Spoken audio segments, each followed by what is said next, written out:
14 मौर्य साम्राज्य। मौर्य वंश का संस्थापक चंद्रगुप्त मौर्य था। चंद्रगुप्त मौर्य का जन्म 345 ईसा पूर्व में हुआ था। घनानंद को हराने में चाणक्य ने चंद्रगुप्त मौर्य की मदद की थी, जो बाद में चंद्रगुप्त का प्रधानमंत्री बना। चाणक्य कौटिल्य या विष्णुगुप्त द्वारा लिखित पुस्तक है, अर्थशास्त्र है, जिसका संबंध राजनीति से है। चंद्रगुप्त मगध की राजगद्दी पर 322 ईसा पूर्व में बैठा। चंद्रगुप्त जैन धर्म का अनुयायी था। चंद्रगुप्त ने अपना अंतिम समय कर्नाटक के श्रवणबेलगोला नामक स्थान पर बिताया। चंद्रगुप्त ने 305 ईसा पूर्व में सेल्यूकस निकेटर को हराया। सेल्यूकस निकेटर ने अपनी पुत्री कार्नेलिया की शादी चंद्रगुप्त मौर्य के साथ कर दी और युद्ध की संधि शर्तों के अनुसार 4 प्रांत काबुल, कंधार, हेरात एवं मकरान चंद्रगुप्त को दिए। चंद्रगुप्त मौर्य ने जैनी गुरु भद्रबाहु से जैन धर्म की दीक्षा ली थी। मेगास्थनीज सेल्यूकस निकेटर का राजदूत था, जो चंद्रगुप्त के दरबार में रहता था। मेगास्थनीज द्वारा लिखी गई पुस्तक इंडिका है।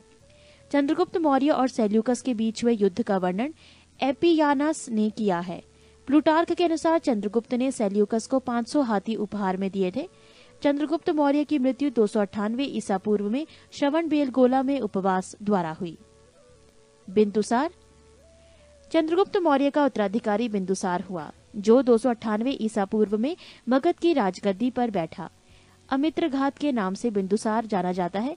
अमित्रघात का अर्थ है शत्रु विनाशक। बिंदुसार आजीवक संप्रदाय का अनुयायी था। वायु पुराण में बिंदुसार को भद्रसार या वारिसार कहा गया है। स्ट्रेबो के अनुसार सीरियन नरेश एंटियोकस ने बिंदुसार के दरबार में डाइमेकस नामक राजदूत भेजा। इसे ही मेगास्थनीज का उत्तराधिकारी माना जाता है। जैन ग्रंथों में बिंदुसार को सिंहासन कहा गया है। बिंदुसार के शासनकाल में तक्षशिला में हुए 2 विद्रोहों का वर्णन है। इस विद्रोह को दबाने के लिए बिंदुसार ने पहले सुसीम को और बाद में अशोक को भेजा।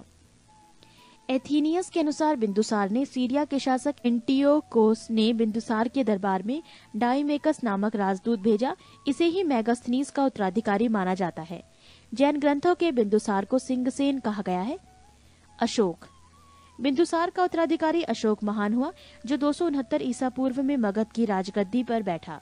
राजगद्दी पर बैठने के समय अशोक अवंती का राज्यपाल था। मास्की एवं गुर्जरा अभिलेख में अशोक का नाम अशोक मिलता है। पृष्ठ 17। पुराणों में अशोक को अशोकवर्धन कहा गया है। अशोक ने अपने अभिषेक के 8वें वर्ष लगभग 261 ईसा पूर्व में कलिंग पर आक्रमण किया और कलिंग की राजधानी तोसली पर अधिकार कर लिया। प्लिनी का कथन है कि मिस्र का राजा फिलाडेल्फस टॉलेमी द्वितीय ने पाटलिपुत्र में डियानीसियस नाम का एक राजदूत भेजा था अशोक के दरबार में। उपगुप्त नामक बौद्ध भिक्षु ने अशोक को बौद्ध धर्म की दीक्षा दी।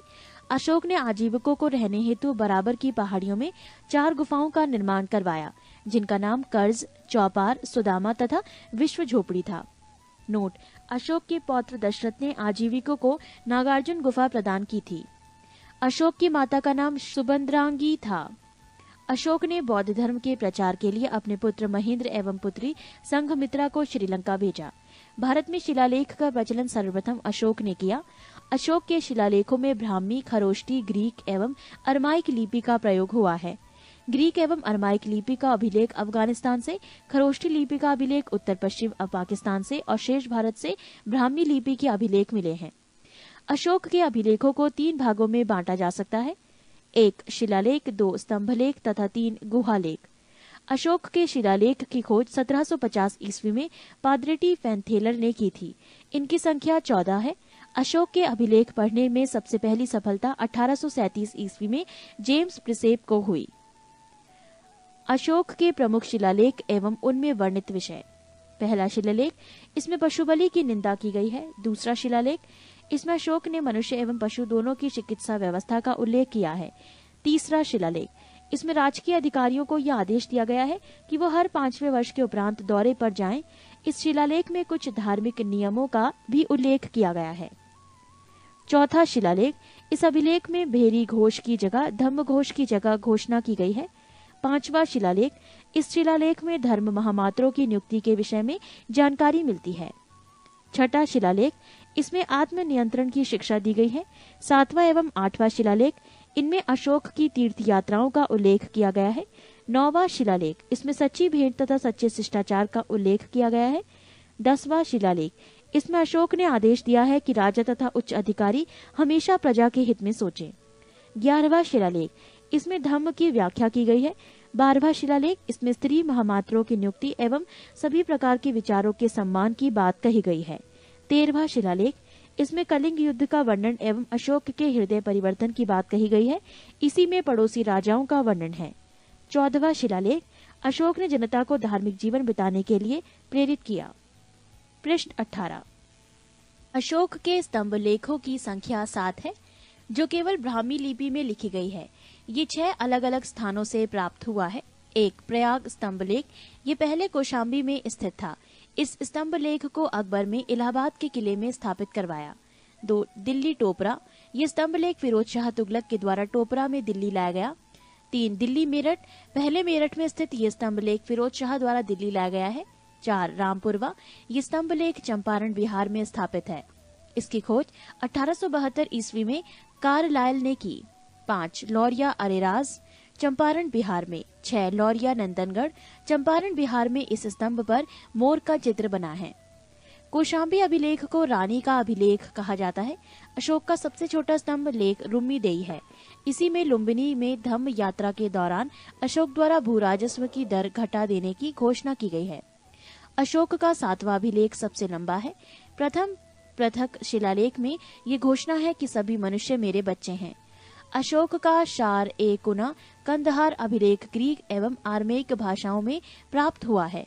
साम्राज्य में मुख्यमंत्री एवं पुरोहित की नियुक्ति के पूर्व इनके चरित्र को काफी जांचा परखा जाता था। इसे उपधा परीक्षण कहा जाता था। सम्राट की सहायता के लिए एक मंत्री परिषद होती थी, जिसमें सदस्यों की संख्या 12, 16 या 20 हुआ करती थी।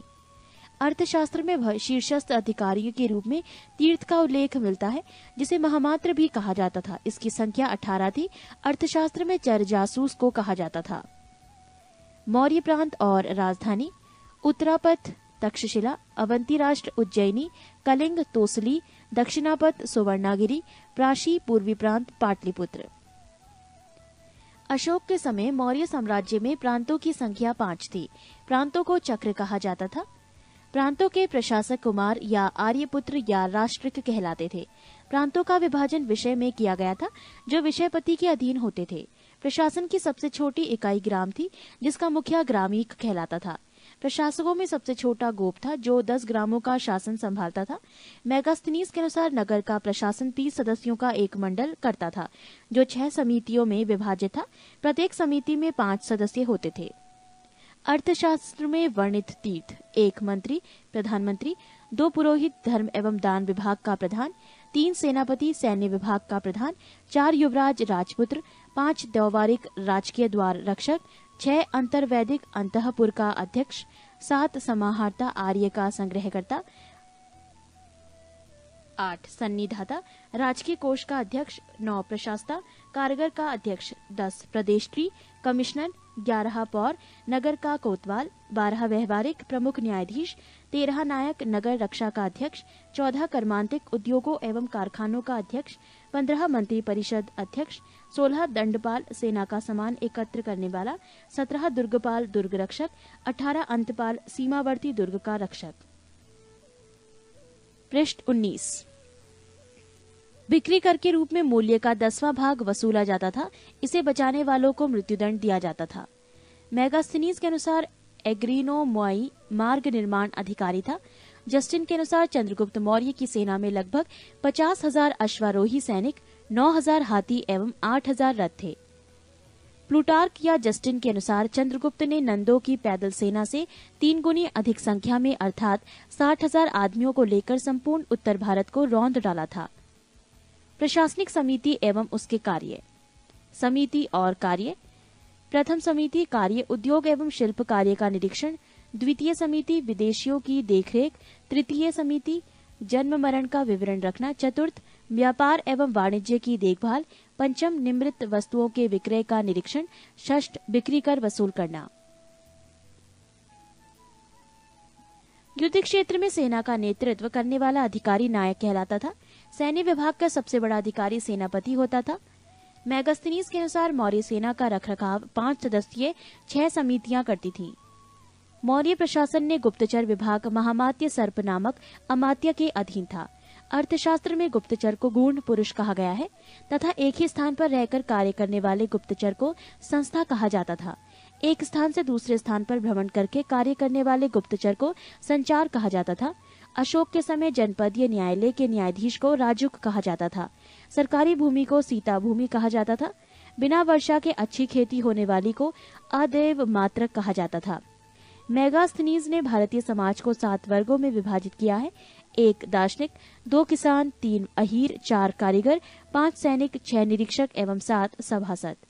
स्वतंत्र वैश्यावृत्ति को अपनाने वाली महिला रूपा जीवा कहलाती थी। नंद वंश के विनाश करने में चंद्रगुप्त मौर्य ने कश्मीर के राजा प्रवर्तक से सहायता प्राप्त की थी। मौर्य शासन 137 वर्षों तक रहा। मौर्य वंश का अंतिम शासक बृहद्रथ था। इसकी हत्या इसके सेनापति पुष्यमित्र शुंग ने 185 ईसा पूर्व में कर दी और मगध पर शुंग वंश की नींव डाली। 15